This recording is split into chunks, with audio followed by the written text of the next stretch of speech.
Hello, everyone. Welcome to the Heal One World podcast series. This is a brand new series that we're doing. We'll cover different topics within health. So we have some people doing maternal health, environmental health, and other topics like that. Today, we'll be doing a topic on workplace stress, which falls under mental health. So I'm Tania. I'm one of the Heal One World interns, and we're here with Stephanie. Can you introduce yourself? Hi. Yes, so my name is Stephanie, and I am a yoga teacher for the Heal One World, and I absolutely love it. My yoga journey began because I was looking for help with the Lyme disease that I had, and also with dealing with being overstressed in the Army.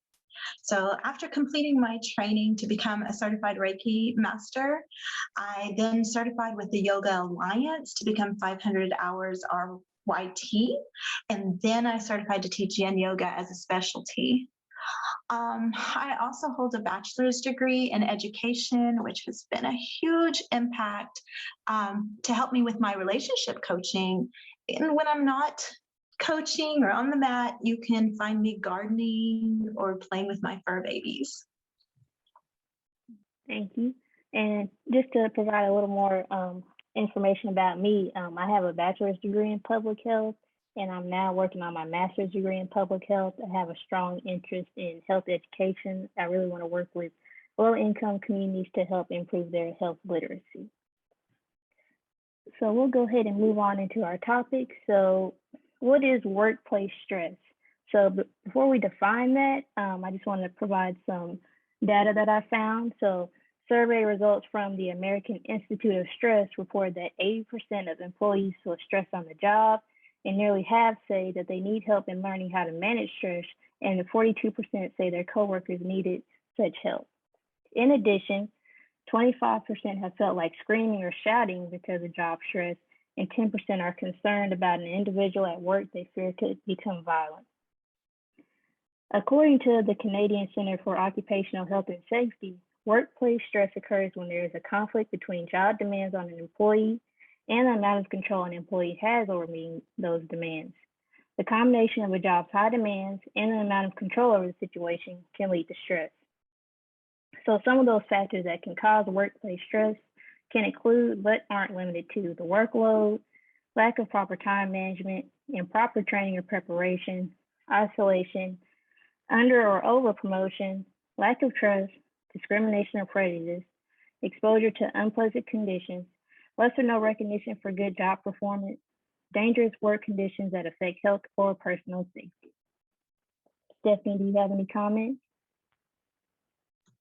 Well, yeah, as you were like going through and reading and letting us know what that workplace stress is, I was thinking of how over the years, and when I personally was having this happen, that people would say, "Oh, a little bit of stress is good for you," right? Have you ever heard people say that? Oh yeah, like too blessed to be stressed, or too stressed to be blessed, or something like that. I might have mixed up, but yeah, I've heard that so many times. I'm like, stress is good. Exactly. And what I was thinking, about was that I don't think that's exactly what you and I are talking about today, because to me that more what they're talking about, like a little bit of stress is good for you, or things like that. Too blessed to be stressed is. I'm thinking you and I. What they're talking about is more like a challenge, right? Or like when somebody offers you a dare, when you have that competition mode that kicks in at work because you want to make the next promotion, or like something like that.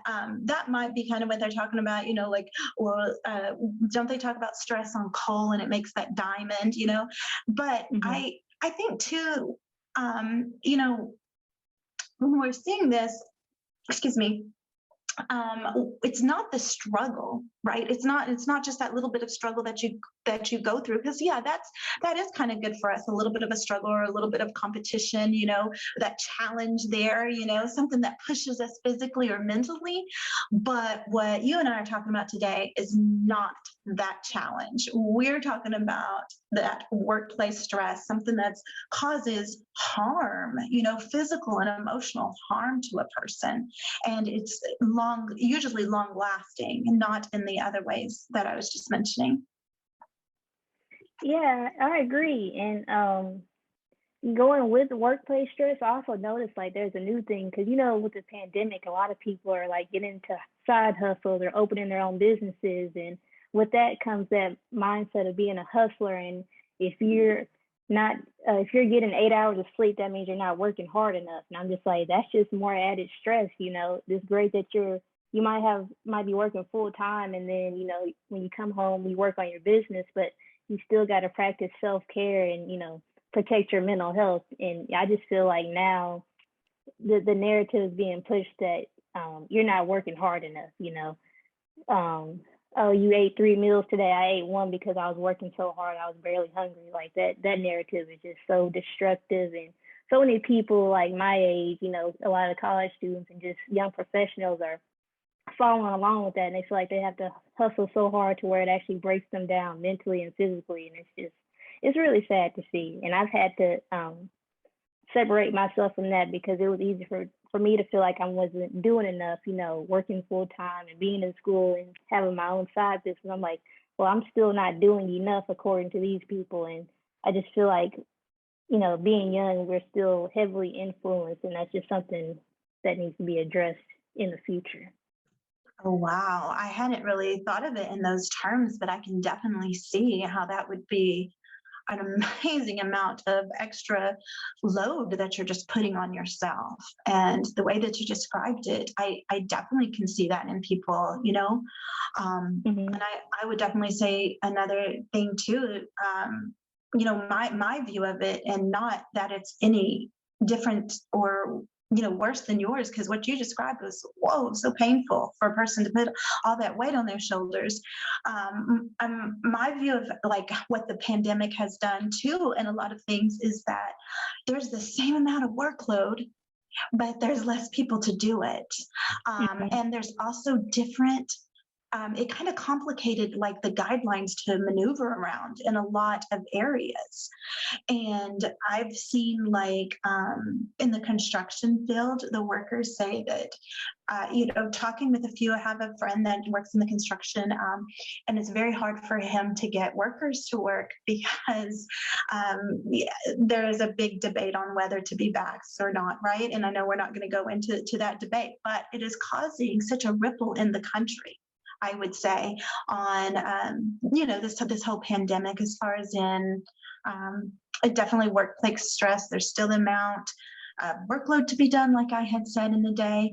And I know that I saw the effects of this when I was a supply sergeant, and it was before it hit as hard, but I would have the same amount of things that I needed to get done, but the warehouse would only allow so many at a time, and you're getting a booking to get in there was already hard enough, right? And now they only allow so many, so it would push off and put the schedule back for weeks. And as people are trying to maneuver and find ways to work within the guidelines and to keep people safe, they're having to invent and do kind of like a trial and error in the workplace. And that is a stress in itself, right? Trying to learn how to get around the guidelines, I guess, and how to do it safely. And I feel like that has really changed things up. Yeah, I agree. And then I also see another side of it too, because with the pandemic, a lot of people are working from home, and while a lot of studies have said that that increases the productivity and it saves on gas money, travel, things like that. I feel like there's also a negative side because not every environment at home is calm and a place where you can really work and be productive. And I feel like that's another cause of like workplace stress, even though it's not actually like going into the office. Your room becomes your personal office, and I still feel like that can be considered workplace stress if you have your dogs barking all day, or you have a baby at home that's just crying, or you hear outside somebody's cutting grass and it's really loud, you can't tune it out, like things like that. I feel like that should also be considered because every time I see something about workplace stress, it's always directly about the work environment, but we don't talk about those who work remotely, you know? No, I think that's a good point. And I think too, like, what about the people who probably worked remotely before? Oh, yeah, Um, exactly. and now their field is getting more, I shouldn't say flooded, but for lack of a better word. And so it's probably becoming a more competitive edge at home as well. Would you agree? And that's probably adding Mhm. more stress too. And as more competition comes in and trying to meet the same demands. And no, I agree with you, as and I believe too, people who are just starting out to work at home, they have to be successful, right? And so, Mhm. like you were saying earlier, to put that pressure of success and almost, um, it's not a choice. If there's a lot of people who feel like it's not a choice, right? This is not just a hobby. It's going to be my career. I have to make this work, and that kind of stress is really tolling on a person. Yeah, I agree. And it's like, even with my environment now, I work in an office, but everybody else is still working remote, which is nice because, like, I still have my own privacy and, I don't really have to worry about a lot of personal interaction. But I can only, imagine how that might be different for somebody else who might need that personal interaction. I feel like that's another thing, too. Like, working remote, I feel like the communication can have issues because, an email, you can't really see the real tone of what somebody's saying. So you can take it negatively, and then that's causing more stress on you. And then it's just a whole other thing. And then you find out that that wasn't even what they meant. So I guess in a way, being in an actual workplace can be beneficial for that personal interaction as well. Right. Mhm. No, I definitely agree with everything that you're saying there. I can tell you, I'm a little bit of an introvert. So in the beginning, it was like bliss. Yeah, yeah. Not having to be around others. So like I feel like our introverts, there's a lot of us out there that were like, oh my gosh, this is like the best thing ever, minus the of course the bad parts of it, right? Like, people getting Hmm. sick, but as far as in being by ourselves, but even as an introvert, you do need a little bit of contact, right? And so, but I can just imagine my extrovert friends, like I could see them and they were not doing well. And I can see that Yeah. also, like what you're saying about the miscommunication and things like that. And, thank goodness that Zoom is there to help with things like that, right? Like Hmm. it is with us now. But I can definitely say things have changed, and you cannot do change without having some type of stressor. Exactly. I agree. And I'm an introvert myself, and people still come into the office from time to time, which is nice. So I still get that human interaction. But it's all about a balance. I feel like I have a You're good right. balance now. But I couldn't be at home either, though, which is the thing. It's like I got a dog and then a cat, and it's just a lot of distractions. So it's all about finding that balance. But a lot of people, they kind of don't have the choice to really decide what they do. So I can only imagine how that's just an added stress, whether they're working remotely or working in person with their colleagues and things like that. No, I agree. I agree. Definitely. We kind of already went into this question, but I'll just bring it up in case you have Okay. more comments.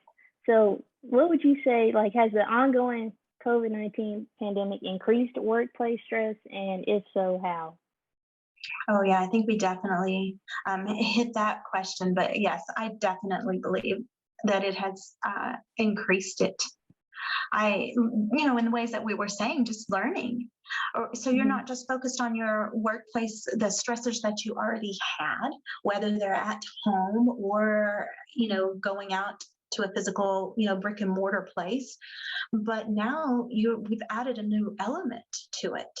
And we've added the pandemic on top of it. And we have a new fear and a new way of maneuvering through life and work. There's so much to that, learning how to make it all work together and fit in together. So I definitely believe that workplace stress has increased. I would not think that just because people are pushed into their homes that it went down. No, no, it's definitely increased. Yeah, I definitely agree. It's definitely increased for sure, and like in so many different ways. I've heard about so many different like areas in the industry that's been affected. Like, for example, like my boyfriend's a car salesman. It's like they had a chip shortage. So with that chip shortage for cars, that meant that not that many cars are being produced. And then you have people in like retail who, there's all these job openings and managers can't bring anybody in because people are still getting unemployment and they don't want to give up those benefits. So managers are struggling with the few employees they have now, and they're basically overworking them to make up for the lack of, staff that they have. So it's really crazy to see how like every industry is being affected, and there's so many different types of workplace stress that they're dealing with within that industry. I agree. And then to add on, another stressor that I've heard is that the workers that are there, a lot because of being under managed or not having enough workers, the jobs are starting to offer hiring bonuses, right, for people who will come to work. And one thing I read were actual people who are still working, and they're like, well, what about us? What about the faithful ones that have kept on working? Like, should we quit and come back so we can get a bonus? And so, Oh yeah. that's stressful because they felt overlooked in the workplace or not as valued, which is definitely a stressor as well. Yeah, and then a lot of these places are like you could have been hired on with a starting salary at like 9 an hour, and now they're so desperate to bring people in. You can start off at like 14 an hour. So I can't imagine being an employee that's been working there for 3 or 4 years. You see somebody come in with nowhere near as much as experience as you, and they're making way more. It's just like that would be hard to deal with because I've seen the hourly wages skyrocket since the pandemic, and I'm just like, how are like you said, the loyal employees, how are they reacting to this, knowing that people are coming in? They probably won't even be there that long. They're kind of just there just for the time being, and they've been there for so long, they're not even making nowhere as near as much as they have. Oh yeah, and I completely agree with you. And it's like hitting those bullet points that you had talked about earlier, hitting that workload, right? Hitting that Mm-hmm. that lack of trust, right? Because I feel like that's kind of like a lack of trust with their employer because they're like, this is what you offered me, and look what you've given them, and and that kind of a thing, right? And it makes it an unpleasant condition to work in. I would say. Yeah, So especially yeah. in like food and retail, because Oh they yeah. have high turnover rates. So I can't imagine the ones that stay for so long and they just see people in and out, and as the hourly wage goes up. Right. No, that's a very good point. And it makes them feel like they're not getting any recognition for what they've done, right? There's Hmm. no I guess recognition, right, for being loyal or any loyalty type programs that would be in place that would definitely help that because I agree with you. I'm seeing that in the food industry mainly. I can see it there. I believe it's everywhere. I just personal experience have seen it there in the food industry hugely. Oh yeah, definitely. That's the main example I can really think of. It's like the food industry, because it's like as much as they advertise, like you come through the drive-through, there's a sign right next to the menu saying now hiring. You get your bag of food in your cup, and it says now hiring, and it's just like I just can't imagine for those who've been there long and the loyalty is not there. Yes, actually last night I was at the a little store. I won't say the name of it, but it one of the workers, I guess, it just went right up to the manager, and I happened to be there looking at that aisle, and I heard him say, um, "Is my replacement coming in?" And this is like a larger chain. This isn't, just a mom and pop type store, which I love mom and pop type stores. Like, don't get me wrong, but I mean, this is a very oiled machine that's running here. And the manager was like, "Well, they called in, and they're going to be running an hour behind. But I know that you're on the schedule." Anyways, there was just this like conversation, and you could just see the stressors in all around situations, right? So I could see that the manager was like, I'm in a bad place. I can't fire the other person. Not that it wanted to go to that extreme, but you could just see the toll it was taking. Like, I can't fire them. We're understaffed as it is, but you don't have to stay longer. And then, like, how does he handle all of that? And so I definitely could see, and I was thinking, like, oh, we're talking about that. Yeah, that's a good point you made though, because we're talking about the employees, but like, how do the managers and employers feel? Looking at the other side of things, scrambling to bring people in, and other people, feeling like, okay, it's obvious I don't make enough. I can get more on unemployment right now during the pandemic, so let me just peace out, and then Right. it's like another spot to fill. So I know that's stressful on their end as well. Has to be. Has to be. Yes. I agree. So we'll go ahead and jump into personal experiences. So what experiences have you had so far with workplace stress, Stephanie? Well, like I talked about in the introduction, that I started dealing with yoga, like really looking at yoga to help me, because I was very overstressed as a supply sergeant in the Army. So at that job, I was a supply sergeant for the National Guard. And so what that meant is that I would be full time, right? I was like an active duty type soldier, but on National Guard status. And I had to be there to keep everything going. Full time, so that the people that came in once one weekend per month, it would all be set up.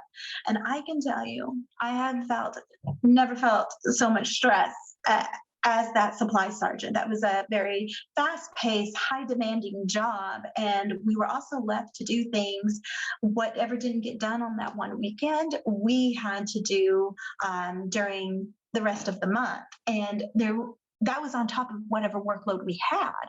And I had not experienced that as a regular active duty. So because there's always a workforce there, right? It's like they're always present.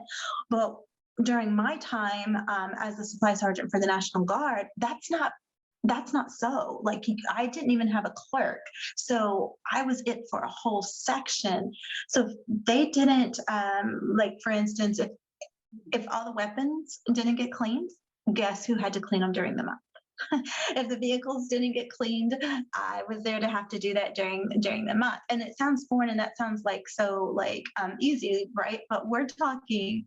This was extra on top of the other things that needed to take place, and I'm probably sugarcoating it and making it not sound as bad as it was, but I can tell you, like, I was stressing, I was losing hair, I wasn't getting sleep. And I will tell you, too, that I had the comment made to me. It was very similar to kind of like what you said you experienced on, like, at the at home working thing. I had the comment made to me was like, well, what time are you going home? Because maybe you need to be staying longer. And there were times I was getting there at 6 and I wasn't leaving till 8 or 9. I could have well stayed longer. And I was feeling guilty about leaving at 8 or 9 at night because of that statement, right? So that I felt like that was more stress, right? I felt like the same thing, like, well, then how come I'm not getting all these things done? And my pedals are turning. And I just felt like I started getting really sick, started developing, I developed severe anxiety. I developed, oh my goodness, my health. So with the Lyme disease, that fatigue really started kicking in. And I started having my flare-ups with Lyme disease on top of all of this. So I've got my muscle aches, and I'm telling you, that stress is a big, like a boulder sitting on the top of the cliff, that once it starts rolling down, it gains momentum. And I was being taken under with it quickly. So I needed to transition and to break away. And even though the military supposedly has things set in place for job stresses, I think that a lot of employers do, right? They have like programs that are offered.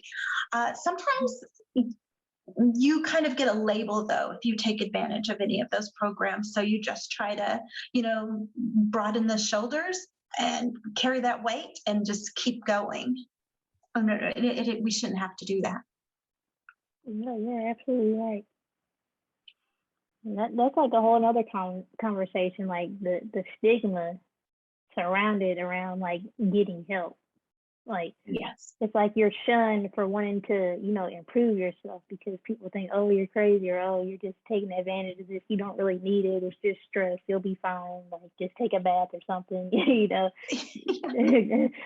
get a drink or something like that. And it's just that's always been a problem when it comes to mental health. It's just the the stigma just surrounding it and people, shunning you for wanting to improve your mental health, which is bizarre. And like you said, there's so many resources out there. A lot of companies offer that, but they don't either promote it or, like you said, the stigma people push them to not even want to use those resources because they don't want to get the backlash or get the heat for it if they do. You're right. You're right. And a lot of times taking advantage of those programs are offered at the same time that you're at work. So they don't want to lose you during that time.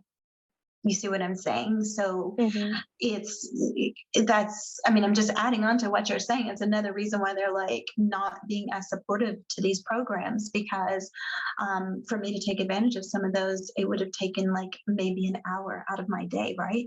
And that Hmm. would have been frowned upon, right? How do I have an hour out of my day to take care of my mental health, but I'm over here complaining and not being able to get my job done? So yeah, huge stress. Yeah, that's just lack of accessibility. Like that's crazy. So you have the resource there, but you can't leave to go, access it because it's during your work hours. It's like that's just so backwards. I agree. I agree. And your experience, is it similar to mine, just in different area? Not as extreme. I feel kind of bad now sharing this one because it's like nowhere near, but it was bad for me though, and I didn't even realize how stressful it was until I started this job. But my previous job, I worked with kids. I won't name companies, but I worked with uh, it's pretty similar to YMCA. They had like after school program and a summer program, but they catered strictly to like girls, especially those with low incomes. A lot of girls went there on scholarship rather than paying the weekly or bi-weekly fee that you usually would for a program like that. And Mhm. I learned that I like kids, but from a distance. um, and with that job, it was just a lot of factors. The staff was very disorganized. We had people quitting left and right, which you really can't blame them once you hear the whole story. It's just the disorganization. You ask one staff member like a question about a child, and they're like, "Well, I don't know. You need to ask them." You go to that person. Well, I'm not sure. You need to ask them. And they're like, "Well, I'm not sure either." And you end up to the executive director who shouldn't even be addressing these issues because she has so much Mhm. more on her plate. Why is she having to answer about a question that could have been answered by somebody else who probably has a better connection with the child I'm talking about. But Mhm. as far as it was a lot of instances. I worked there for about 3 or 4 months, towards like the end of the school year, and then I worked throughout the summer. And with that, I did develop connections with the girls. Of course, when you're there with them 8 hours a day, you can't help but to develop a bond with them. But a Right. lot of them just, a lack of home training and not knowing to do better. I've had an instance where a girl lit a match in the classroom, and I just smelled smoke, and nobody wanted to admit to it. I've had scissors thrown at me, ricocheted off the wall, almost hit me because this girl had like I'm not sure. She hadn't been diagnosed while I was there. I'm hoping she's receiving the help now, but I think she was just dealing with some type of mental disorder. I'm not going to diagnose her, but she was Right. going through a lot, and she would constantly get into it with the other girls over things that weren't really that major. Coming from another perspective, looking in, you like, well, that's not that bad. But of course, we don't know. Being in her shoes, that was something major. She would just take her Right. anger out, and then she wouldn't want to talk about it until later after the fact. And that just really takes a toll on you. And I had a student aide in there, but we would come in and already be stressed for the day, and the day hadn't even started. But you Mhm. know, more than anything, I feel like it was really the staff. I don't want to just seem like I'm blaming the kids. not having that supportive staff to come to until it's too late. Like it wasn't until I had a really bad issue with the child who was just constantly disrespectful. I had to like step out the classroom. I was like on the verge of a breakdown. I actually got a day off after the fact. After I had Uh-huh. already broke down, then they want to give me a day off. But Right, right. it was Of just course. crazy. And even after that, they were still trying to push me on the issue. I'm like, if you just see I'm going through something, let me just have that moment. And then when I'm ready to talk about it, we can talk about it. Right. They just were trying so hard to just like, figure out the situation, which I understand when it came to the child, but to kind of just consistently push me on my feelings when I wasn't really ready to explain them yet, I thought that was very cruel in a way. So Yes.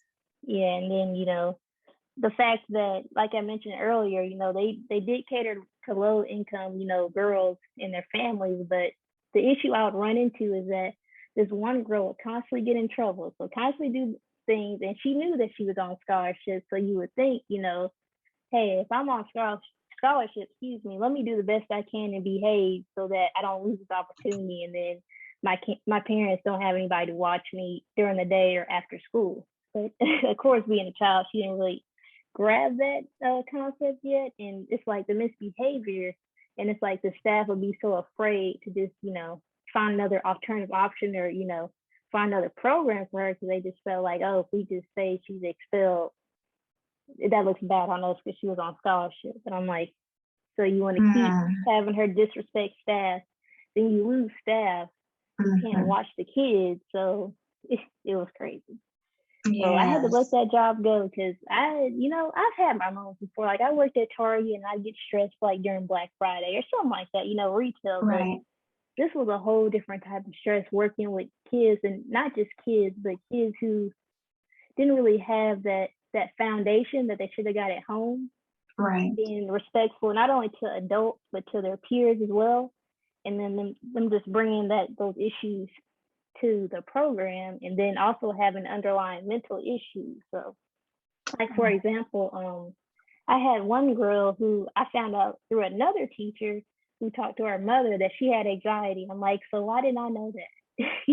That's kind of Mm-hmm. important to know that she was dealing with some type of mental disorder, so I could, really cater to her needs. So I had to move on from that, and I'm glad I did. But it was an experience, though. I take every experience, as a learning lesson, and I Right. just hope they're doing much better now. But that's my best example of workplace stress, because that Oh, was a lot to that's deal with. yeah, it is. And I just like I hear you, and I think that in my opinion, your stress is very valid. And you started this off by saying, you felt bad sharing it.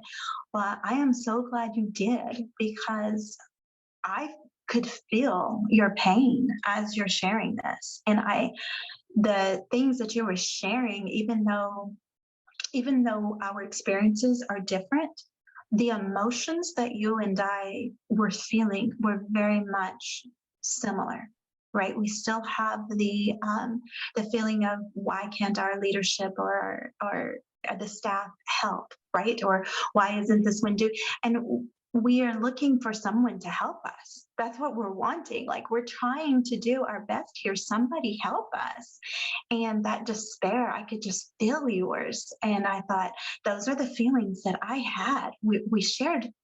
I'm not taking away from your experience at all or saying that, but I just feel like that's the universal of workplace stress is the feelings that we're feeling as we're going through these things. That feeling of just defeat and despair and overworked and lack of resources or lack of training, like all of those things build up. Would you agree? They're the same. Yeah, I agree. Yeah, yeah, I definitely agree. And so I am, really thankful. And I think one thing we all have to be careful in doing is not validating ourselves. And we need to be validated. We need to validate each other going through this. And so many times it's underplayed or set to the side or looked at like, oh, that's not that bad. But it is bad. It is. And how it affects you is the most important thing to really gleaned from is that it doesn't matter if somebody else could go through the same thing and not be affected, right? The thing is that it affected you. And that's the difference where we go into mental health and seeing of how it affects. And, I always am just amazed when people don't want to recognize mental health and they'll put stigmas on it, things like that. But it's like, if you and me broke our arm, the first thing people would do is take us to the emergency room to get it fixed, right? Mhm. Or if they see us doing something that's going to break our arm, they're going to tell us, like, hey, stop, don't do that. You're going to get, your arm is broken. And even if it's before we know it's broken, they're going to take us and say, hey, let's look at this. Let's see what we need to do so that we don't break it. And then after your arm is broken, right, they give you guidelines of what you should do to heal. And you have checkups along the way, right, to make sure you're getting that progress. Well, think about, why aren't we treating mental health like this? Like, nobody would make fun of somebody for going in to take care of a broken arm. And I don't know that make fun of is the right word, but just using general terms. But we don't treat getting help for mental health in the same capacity, right? But if something is wrong in our mind, we should get help for that as well. We should follow a protocol to help it get better. We should do steps along the way that are going to improve our mental health the same way we would do steps along the way to improve that broken arm. Yes, that's an amazing analogy. I couldn't have explained it in a better way. It's exactly like that. It's like, even it's like at each step, like you said, like the person knowing you're about to break your arm, you break your arm. Okay, how are we going to treat your arm after the fact? It's like each of those steps, when it comes to mental health, they're not addressed. I It's like, agree. somebody's stressing. That's like the first sign. You don't say anything. Okay, they Right. have a breakdown at work. They're crying and like screaming out for help. You don't do anything after the fact. Okay, they're going to counseling. They got a day off, but you still don't really do a whole lot for them. And that's what kind of frustrates me still now, because like I do see a lot of news about companies, saying, "Oh, we have this new program for mental health." And I'm like, that's great and all, but what would you do if an employee just walked into your office, tears coming down their face, and they're just really going through it? How would you tend to them at that point? Not just, Mhm. oh, we have a program, just go ahead and sign up for it whenever you need it. Like, where's that? Right. Where's the compassion at? Right. Exactly. Exactly. I agree with you. And I think that is just a lack of training, right? As far as Mm-hmm. in training from our management and training from in the workplace that this is real and we need to address it and to help people. And, prevention, what is that old saying is, an ounce of prevention is worth a pound of cure. And so, like, if you can prevent it, like you said, you had your breakdown, but there was so many things that led up to that breakdown, right? That could Mm-hmm. have been prevented. And I agree 100% with what you're saying. I really do. Yeah, it's just crazy, And you would think like they know that we work with children, but we had like a slight training thing on like the mental health thing, but that was like after I got hired. It was when we were going to the summer program thing. We had like some speakers come in talking about self care, which I'm all for self care, so I'm not disregarding it at all. Hmm. And I actually want to talk about that a little later, but I love self care, but we need to talk about less about self care and more about how the staff can support an employee who's obviously going through something before we get to the self care, because I we need agree to with address you. the issue, and then of course, get your days off, seek counseling if you need to, write in your journal, speak with family and friends, things like that. That's great, but what about before then? you know I, yes, I definitely think that that type of education and also implementation needs to be happening in the workforce. I agree. because like I mentioned, like the training was good, but we need more than that. They taught us about how to manage a troubled child, but it's like clearly we try to manage them, and then we tell you that still having issues with them. You're not doing what we would expect you to do. So let's move past that and move on to the next step, because clearly you're not being as helpful as you think Yes. you are. I agree. And I think that, you know, and that's what I was saying, because it's not just training. You have to implement these things, right? You know what I mean? You have to have an implementation. And sometimes you need to have more than just that, like, I want to say like a plan B, right? If this Mhm. doesn't work, then you do this. If this doesn't work, you do this, and not just stick to that same script or that same protocol, right? Because that's where a lot of the breakdowns will come through.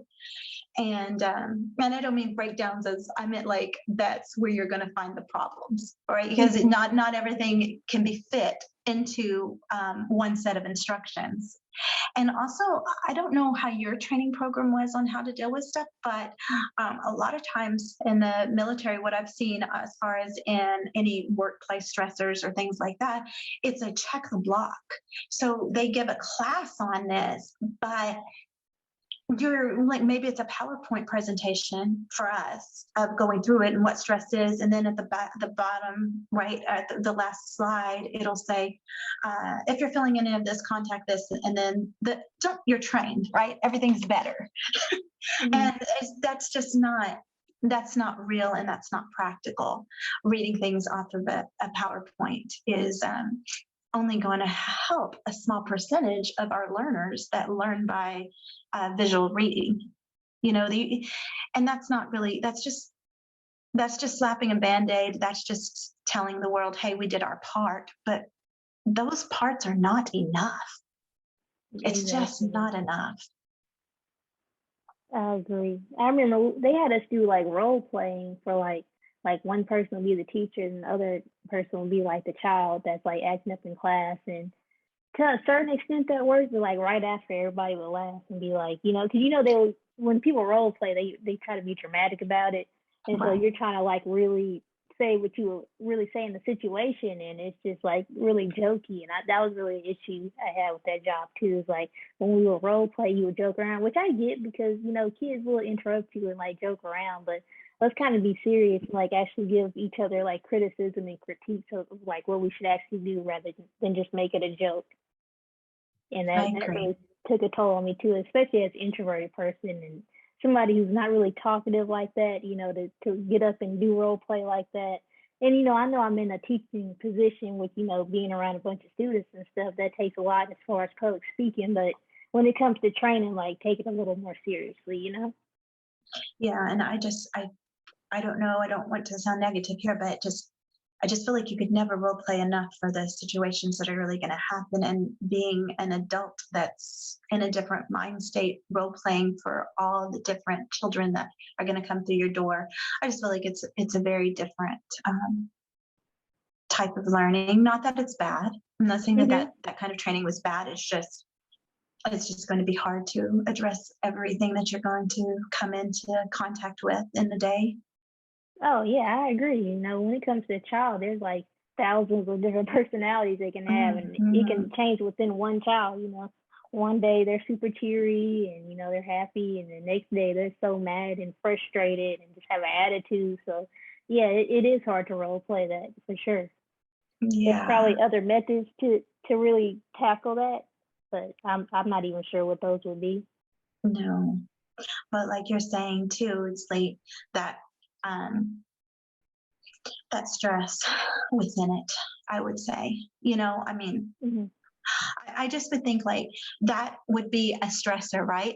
Right there in itself, like feeling not prepared to handle every situation and not supported to handle those situations. Like right there, you just completely laid it all out for us. And I think a lot of us can definitely identify with that kind of a stress. Maybe not with children, but you Yeah. can apply that, you know what I'm saying, to other areas. Yeah, and that could be like a fussy customer on the drive-through line, or in Target or something like that.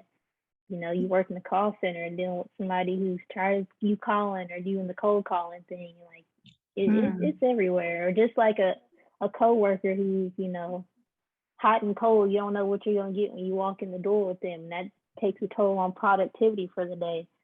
So right. it's different situations, but it's all stress regardless of how you look at it. Just different scenarios. Agree. Completely agree. Okay, did you have any final comments on workplace stress? I really believe that you and I hit a lot of the things that I'm familiar with personally of what I have dealt with. Um, I I can tell you that I I have worked with kids. I was an Mhm. education or I was an education teacher for 15 years, teaching pre-K through sixth grade, and so that definitely resonated with me what you shared. Um, and I'm going to tell you a funny thing about that is I left education because of many of the things that you said, went back into the military is what landed me in that supply job because I was thinking, whoa, working with children is so stressful. And then, but I can tell you, it didn't alleviate the stress, right? I was just introduced to workplace stress in a different environment. And so it's there and it's real. Yeah. Well, kudos to you for working that long with children, because I couldn't even last a few months. It is not my field. Like I said, I Bless love your them, but heart. from a distance. My brother and my cat and dog are enough for me. So leave it there. I don't have any final comments either. Like you said, I think we covered a lot, way more than I expected, which is awesome. If you don't mind, could you just share some mindfulness practices that can be used to manage workplace stress or any type of stress? You can broaden it if you want to. No, yeah, definitely. It could work for anybody for any kind of stress. Um, sure. So, breathing techniques are very simple. The breath is something that we don't always think about, right? You're just breathing. We've been breathing this whole podcast, and neither one of us had to remind the other one to breathe, right? And Mm-hmm. so, but one of the things that you can do, just a simple little breathing technique, um, to kind of slow your mind down. So we do know that stress can cause anxiety or a fast heart rate, or some form of stressor trigger, right? And so when you're having that, one of the things that you can do on your own, of course, we've all heard that counting backwards from 10 or blowing or things like that, and those things work too. I like to do a four-part breath, and that is just to count my inhale, and I might count my inhale to like a 6, and then I will Okay. count the exhale to a 6. And I will do that a couple of rounds. Do we have a moment to do that? I don't know. Oh, we can. Yeah, that's fine. Okay. Okay, so we would just begin and we would just kind of like inhale 1, 2, 3, 4, 5, 6. Exhale 6, 5, 4, 3, 2, 1. And then do it again. 1, 2, 3, 4, 5, 6. 6, 5, 4, 3, 2, 1. Now, as you're still breathing, don't stop just because I'm talking. You keep doing that count. What you can do is at the top of your next inhale, we're going to hold that for a count of 3. So you still inhale and do your count, and then hold that breath for a count of 3, and then exhale. And at the bottom of that exhale, hold that count for a count of 3 before inhaling. And just continue that pattern for a couple of breaths until it becomes easier. It becomes like a pattern. And now you're concentrating on the numbers, you're concentrating on the breath, you're concentrating on the holding. And if you're really brave and you're really feeling it, you can extend the pause at the top and at the bottom. So now you can add the pause at the top to a length of 6. And you can also add pause to the exhale before you inhale to the count of 6. So everything is on that 6 count. 1, 2, 3, 4, 5, 6, 6, 5, 4, 3, 2, 1. 1, 2, 3, 4, 5, 6, 6, 5, 4, 3, 2, 1, and continue that pattern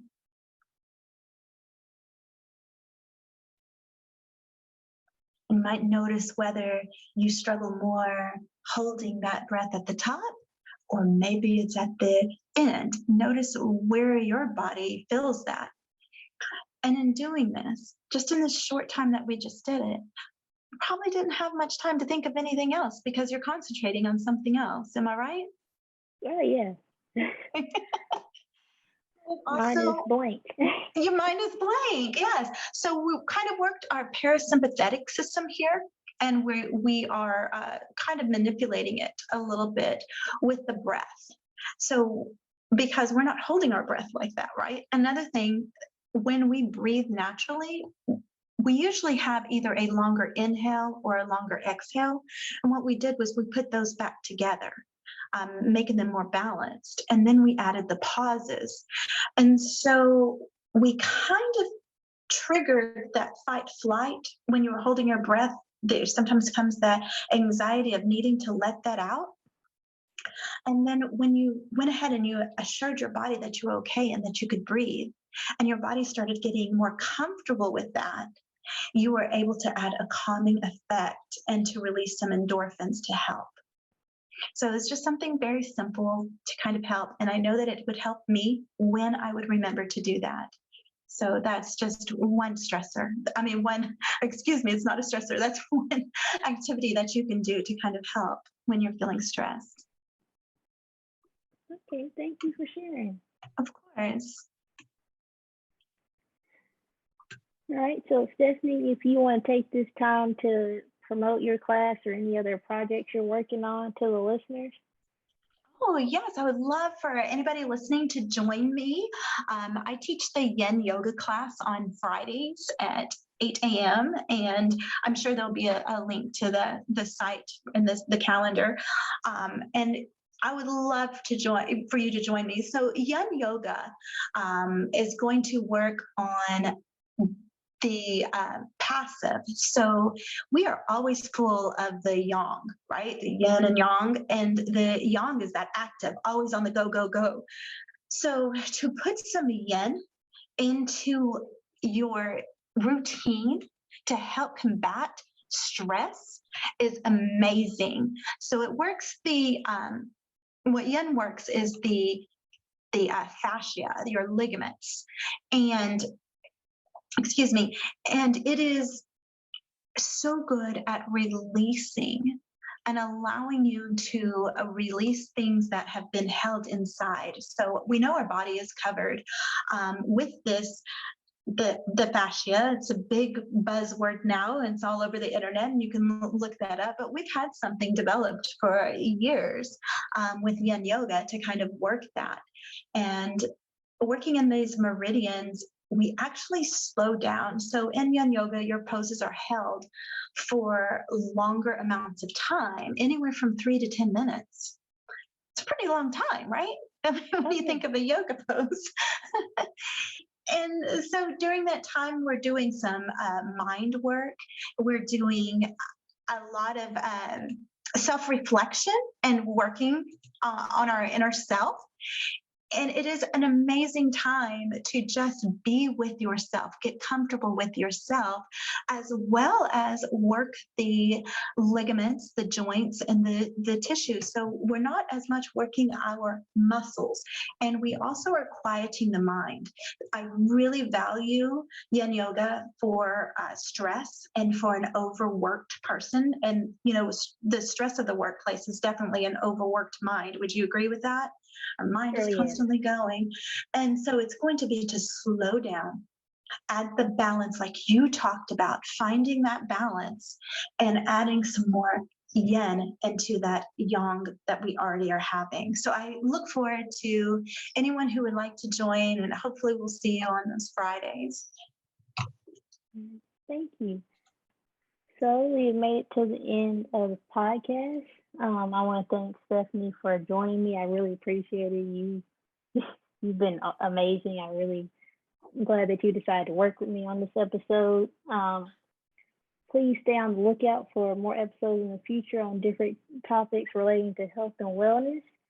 To stay up to date, please visit our social media channels at Heal One World. And then also, if you're interested, sign up for classes at healoneworld.org.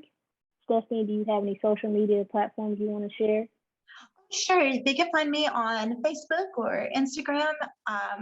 It is Holistic Immersion, and then I always go by Steph G. So hopefully I'll hear from some of you. All right. Thank you so much, and we will see you all next time. Bye. Bye.